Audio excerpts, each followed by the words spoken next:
Hello, welcome to BioGreat TV. If you're new here, please subscribe and turn on the notification so you don't miss our next video. History of the Kingdom of Congo. The Kingdom of Congo, founded in 1390 CE, is located in West Central Africa, precisely the present-day northern Angola, towards the western portion of the Democratic Republic of Congo, as well as the southernmost part of Gabon. The kingdom originated from Mpembiakasi, a large Bantu kingdom to the south of the Mbatu kingdom, dating as far back as 1375 AD. Mpembakasi was located south of modern-day Matadi in the Democratic Republic of Congo. Nimi a Nzima, ruler of Mpembakasi, made an alliance with Ngakulao, the ruler of the neighboring Mbata kingdom, that each of their allies would help ensure the succession of their allies' lineage in each other's territory. Nimi a Nzima even bonded more with the kingdom by marrying Lukeni Luansanze, one of the Mbata people.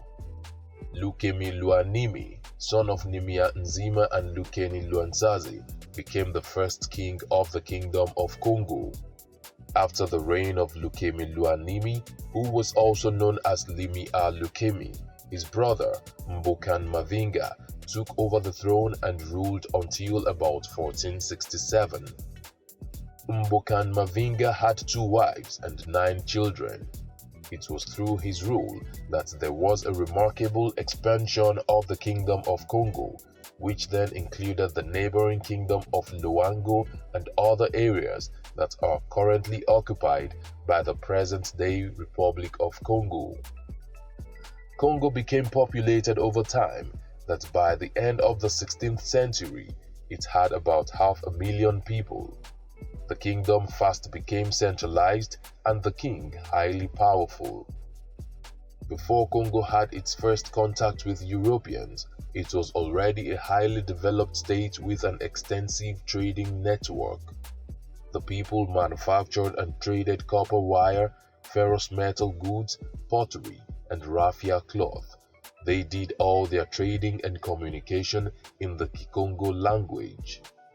Portuguese explorer Diogo Sau in 1483 sailed up the uncharted Congo River, being the first European to encounter the Kingdom of Congo. He left some of his men there and took some Congo nobles to Portugal, where they got trained in the Portuguese culture.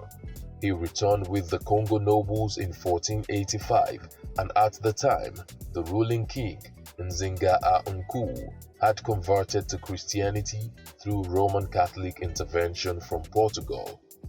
In 1491, Sao returned to the kingdom with Roman Catholic priests and soldiers who baptized Nzinga a Nku together with his principal nobles.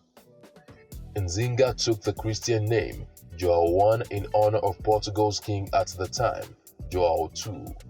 It was also at this time that literate Congo citizens who returned from Portugal began to establish schools in Congo, introducing formal education to the kingdom. João I ruled until his death in about 1506, then was succeeded by his son, Afonso Mvemba a Nzinga, who faced some challenges from his half-brother, Mpanzu a Kitima. The strife between them grew so bad that they got engaged in a battle waged at Mbanza Congo, where Afonso Mvemba a Nzinga prevailed. According to Afonso, the intervention of St. James and the Virgin Mary aided his success in the battle. This inspired him to design a coat of arms for Congo, which was used until 1860. He also established Christianity as the state religion of the Kingdom of Congo. Popularly called King Afonso I, the king sponsored the Roman Catholic Church in Congo from the income from royal assets and taxation. He also got Portuguese advisors and assistants who aided Congo's religious development. Although slavery had long existed in the kingdom before the contact with the Portuguese, the Kingdom of Congo, however, became a major source of slaves for Portuguese traders and other European powers. Afonso aided the slave trade and made proper legal provisions for it. He died in 1542 and his son, Pedro Nkanga Mvemba, took over the throne. However, in 1545, Diogo Nkumbi Mpudi, Afonso's grandson, overthrew Pedro. Among other events, there were a series of wars in Congo as a result of rivalry and frequent disagreements. The popularity of Christianity also grew, that by the 18th and 19th centuries, Congo artists made crucifixes and other religious objects that depicted Jesus as an African.